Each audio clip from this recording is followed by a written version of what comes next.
Prime minister کا میں نے کل کبھی امید ظاہر کی تھی کہ وہ اس کا نوٹس لیں گے اور خبریں بعد میں یہی آئیں کہ پرائم منسٹر نے ایکٹ کیا، تو اس سے بھی بڑا سوال پیدا ہو جاتا ہے کہ پرائم منسٹر سے بالا ہی بالا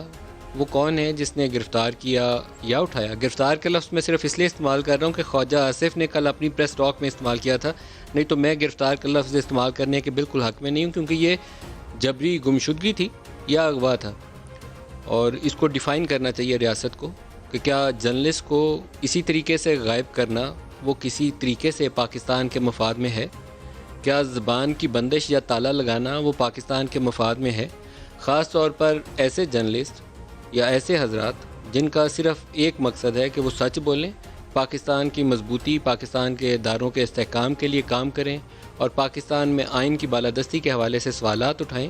کیا ان کو ڈرا دھمکا کے چپ کرانا یہ ریاست کے مفاد میں ہے یا ریاست کی کمزوری کا سبب ہوگا؟ میرا خیال ہے کہ یہ ریاست کی کمزوری کی طرف لے جائے گا، ہمیں اداروں کی کمزوری کی طرف لے جائے گا، جہاں ایک ادارہ دوسرے کے اختیارات کو انکروچ کر رہا ہوگا اور کوئی سوال اٹھانے والا نہیں ہوگا، کوئی بڑا واقعہ ہو جائے گا تو اس کی خبر لوگوں تک پہنچانے والا کوئی نہیں ہوگا۔ ایک جرنلسٹ کا فنڈامنٹل رسپانسبلٹی ہے، فنڈامنٹل رائٹس تو بعد میں آتے ہیں نا، ذمہ داری ہے۔ میں اس پروفیشن میں ہوں تو میری ذمہ داری ہے کہ جو خبر ہو رہی ہے لگی لپٹی کے بغیر جو سچ ہے وہ کسی کے حق میں جاتا ہے یا کسی کی مخالفت میں جاتا ہے، اس کا نہ مجھے خوف ہونا چاہیے نہ مجھے اس کا کوئی لالچ ہونا چاہیے کہ اس کو میں چھپاؤں۔ مجھے وہ خبر پاکستانی عوام تک پہنچانی ہے۔ جب اس پروفیشن میں آتے ہیں تو اسی جذبے سے آتے ہیں، اور اسی جذبے کو لے کر ہم اس پروفیشن میں دن رات کام کرتے ہیں، محنت کرتے ہیں۔ نوکریاں بھی چلی جاتی ہیں، یہ کوئی ایسی بات نہیں ہے کہ نوکری نہیں جاتی، سب کی اس پروفیشن میں جو یہاں تک 25-30 سال کا سفر کر کے آیا ہے، اگر وہ ایمانداری سے کام کرتا رہے اور اس نے ایک ہی مقصد رکھا ہے کہ میں نے سچائی کے ساتھ خبر رپورٹ کرنی ہے، تو نوکریاں چھوڑنی پڑتی ہیں اور استعفے بھی دینے پڑتے ہیں۔ تو ایسے لوگوں کی تو بہت قدر، بڑی عزت کرنی چاہیے کہ یہ اب آج کل تھوڑے رہ گئے ہیں معاشرے کے اندر، اور جو ہیں ان کو کیا ہم کھڈے لائن لگا دیں یا ان کو مار دیں، کیا کریں ان کو؟ اس کے اوپر دو ایشوز ہیں ہمارے سامنے، ایک سپریم کورٹ کے اندر ہے کیونکہ وہاں پر کنٹیمپٹ آف کورٹ کا ایک کارروائی چل رہی ہے،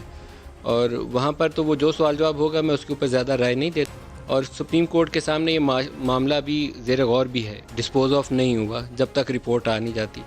بہت بڑا سوال یہ ہے کہ اس واقعے کو 2-3 بیانات دے کے، مذمتیں کر کے ہم آنکھیں بند کر کے آگے نہ نکل جائیں، کیونکہ پچھلے کئی سالوں سے بارہا ایسے واقعات ہوئے ہیں، اس کو ہم کنکلوڈ نہیں کرتے، اس کا نتیجہ نہیں اخذ کرتے کہ اس کے پیچھے تھا کون، کس نے اٹھایا، کیوں اٹھایا، کس اختیار کے تحت اٹھایا، اور اگر وہ اختیار پاکستانی قوانین نہیں دیتے، ریاست کا قانون اس اختیار کو نہیں دیتا، تو پھر اس کے خلاف کارروائی کیا ہوئی؟ اسلام آباد ہائی کورٹ میں چیف جسٹس صاحب نے آج ایک بہت شاندار قسم کا آرڈر پاس کیا ہے، سوائے ایک اس کے جو انہوں نے ڈسپوز آف کر دیا، میری ان سے استدعا یہ ہے کہ اس کا فالو اپ ضرور مانگیں۔ اب ڈسپوز آف آپ نے کر دیا ہے، آپ کا استحقاق ہے، آپ اسی کو مناسب سمجھتے ہوں گے، لیکن جسٹس اطہر من اللہ صاحب، میری درخواست ہے آن ایئر اپنی جرنلسٹ کمیونٹی کے بہاف کے اوپر کہ آپ ایک ہفتے کے بعد پولیس سے اور حکومت سے اس کا فالو اپ مانگیں کہ کیا کام ہوا اس کے اوپر، کیا پتہ چلایا انہوں نے کہ کون تھے جنہوں نے اغوا کیا اور کون تھے جنہوں نے چھوڑا، ریاست نے اس کے اوپر کیا ایکشن لیا، جو لوگ انوالو تھے ان کے خلاف کیا کارروائی کی۔ یہ جب تک جوابات نہیں آئیں گے تو کل کوئی اور واقعہ ہو جائے گا، پھر ہم انتظار کریں گے کہ جسٹس اطہر من اللہ بہادری کے ساتھ ایک اچھی ججمنٹ لکھیں، لیکن اس ججمنٹ کا فالو اپ ہو جائے تو شاید اگلے واقعے کو روکنے میں مدد مل سکے۔ یہ میری درخواست ہے، میں کورٹ کے جورسڈکشن کے اوپر اثر انداز تو نہیں ہو سکتا،